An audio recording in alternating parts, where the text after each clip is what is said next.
Anda kembali di Kompas Malam. Saudara Menteri Kebudayaan Fadlizon buka suara terkait pembatalan pameran lukisan karya seniman Yos Suprapto di Galeri Nasional.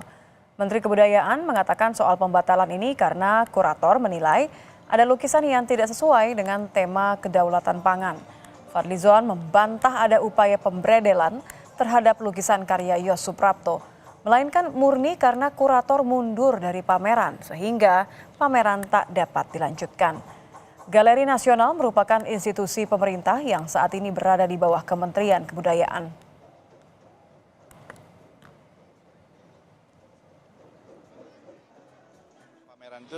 Pameran itu harus ada kurator. Kemudian kesepakatannya tema tertentu kalau tidak salah tentang kedaulatan pangan ya. Tetapi ada sejumlah lukisan itu kabarnya dipasang sendiri oleh sang seniman. Nah, biasanya itu selalu melalui proses kurasi dan lukisan-lukisan itu tidak ada kaitannya dengan soal kedaulatan pangan, bahkan agak vulgar. Misalnya Museum Seni Galeri Nasional Indonesia membantah ada upaya pemberedelan terhadap pameran tunggal seniman Yos Suprapto yang bertema Tanah untuk Kedaulatan Pangan. Galeri Nasional menyebut penundaan pameran dilakukan untuk proses mediasi agar ada kesepakatan antara seniman dan kurator terkait lukisan yang ditampilkan dalam pameran harus sesuai dengan tema yang diangkat. Hal yang tidak terpenuhi sebagai syarat pameran yang ada di Galeri Nasional Indonesia. Syarat pameran yang baik tentunya memunculkan kurator dan misinya terjaga dengan baik seperti kesepakatan awal. Pada waktu selang sekian jam berikutnya kami menawarkan menunda.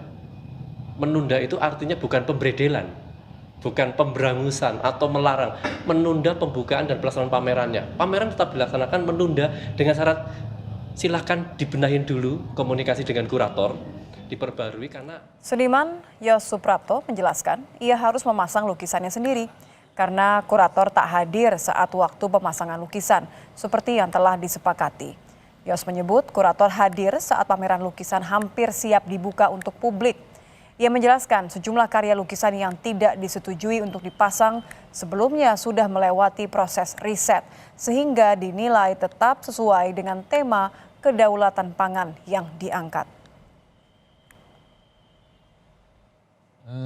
Karya-karya visual tadi melibatkan penelitian tekstual, ya, bukan hanya melibatkan karya-karya tekstual, tetapi juga karya-karya penelitian ilmiah.